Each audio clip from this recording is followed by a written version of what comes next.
Welcome to this lesson of the course from 1619 Media Center. In this lesson, we will learn how to edit on Premiere Pro. Let's get started. This is the latest version of Premiere Pro 2020.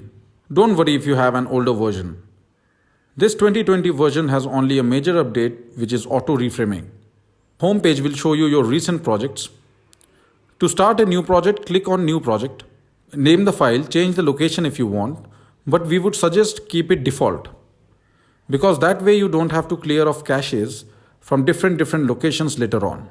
Also, you don't have to change crash disk settings every time. Click OK to enter the main interface, which consists of panels. These panels allow you to import and organize your media and preview your video and audio footages. The timeline where video editing happens is also panel. Project panel is where all the files are stored. Each imported file automatically fits in the area and you can drag them into timeline and start editing. Effects control. Any effect you add to your video can be controlled in here. Video preview window or program monitor. This is where your video appears and you can watch what you have edited by pressing play button or the space bar on your keyboard. Effects. Series of drop-down menus contain audio and video effects. These can be added by dragging them on footage in your timeline. Timeline. This is where all your editing happens. Audio levels. This tells you how loud your audio is. If it's in red, then it's too loud and will crackle. Ideally, you will want your levels in the middle around the 12 mark. Tools. This panel consists of various tools you can use to edit your footage. These panels allow you to import and organize your media and review your video audio footage. This interface configuration is called a workspace. The software has pre-built workspaces to accommodate different working styles and different tasks you need to accomplish, like Color tab, Effects tab, Graphics tab, Audio tab. First of all, to reset a workspace, you need to go to Windows, then Workspaces and reset to saved layout. To create sequence in timeline, press Ctrl N or go to File, New Sequence. You can choose a preset which are predefined or you can create your own in the setting. Change editing mode and video audio properties. Name your sequence and hit enter. You can see the sequence here. This is the symbol of sequence. After your sequence is created, start importing footages. To import footage, you have two options. Either you can go to Media Browser and select your folder and select your footages. Right click and select import. Another option, you can go to File, Import and select your footages. Now after importing, drag it to the source monitor or double click on the clip. Use L to travel forward, press K to stop and press J to travel in reverse. Mark your in and out point. Drag it from the source monitor to timeline. Use plus zoom in and use minus zoom out on your keyboard. You can use this too. If you only want to drag video, click on the video only button to import and choose audio only option if you want to import audio only. Press Ctrl S to save. Let's have a look at tools. First is selection tool.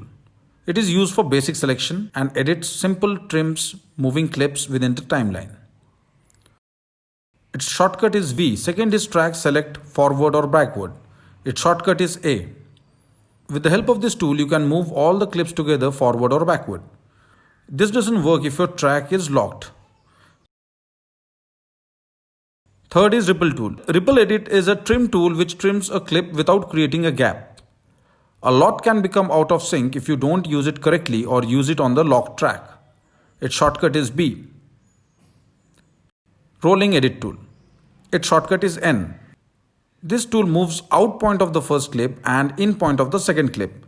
It is used for fine tuning and adjustments. Next is rate stretch tool. Rate stretch tool increases or decreases the speed of the clip. Extending out point will slow it down and vice versa. It depends on the amount you stretch. You can also access the speed of clip by just right clicking on clip, selecting speed and duration option.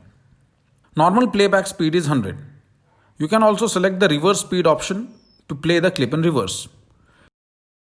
Next is razor tool. It is used to cut a clip, its shortcut is C. If you want to make a cut on the position of your playhead or the screamer, press Ctrl K. Next is slip tool. Slip tool can be used to slip clips in and out point without actually moving the clip in the timeline. In the preview monitor, you can see in the left it's the in point and in the right it's out point. You can see that clip is not moving in the timeline. Its shortcut is Y. Next is slide tool. Its shortcut is U. It slides the clip in the timeline without affecting its in and out point and also maintaining all the gaps. You can see position of the middle clip is changed. You can slide the clip backward till previous clip's in point and forward till following clip's out point. You can double click on the track to change its preview option. Now here you can see a line which is called a rubber band.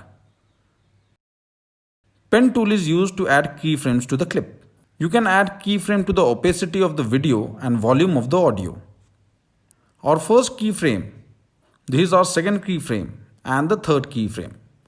If you make the middle keyframe all the way down, its opacity will be 0. In Effects Control, you can see this automatically added. Have a look here. Next is Hand tool. Hand tool is used to navigate in timeline. Its shortcut is H. Zoom tool is used for zoom in and zoom out. Press Alt key while zooming out. Text tool, graphic text tool was added in 2017 version of Premiere Pro CC. You can add text directly in the preview monitor.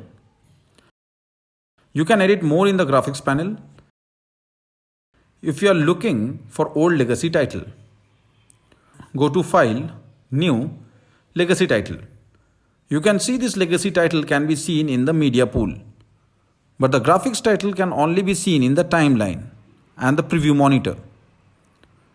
This I button here allows us to hide the track or the layer. To add or remove track, right click on the track and choose Add or Remove Track. Let's import some audio.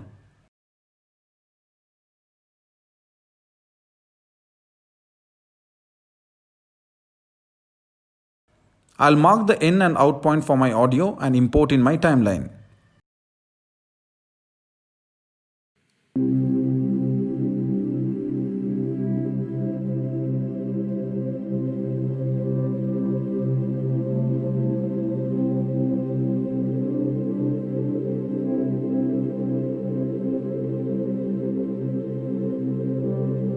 Let's make some adjustments.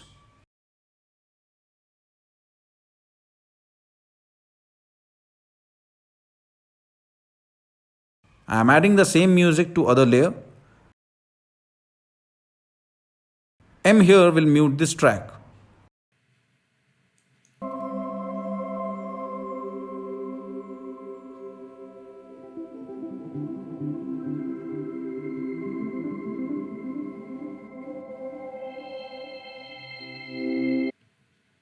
And S will play only this track or layer.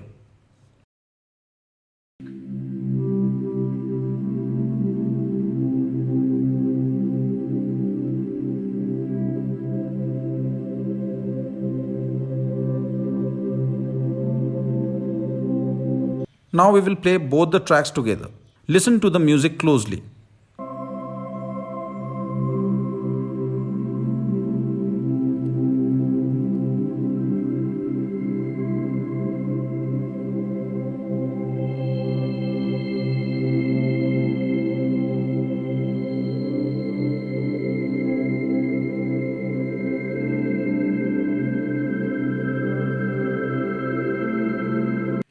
Let's cut out this extra part. Effects Control panel will show all the properties of the selected clips. Motion contains position, X and Y axis, scaling, and rotation of the clip. To reset all this, press this reset button. Opacity controls the transparency of the clip. For audio, you can control volume levels and its left and right panning in the panner option.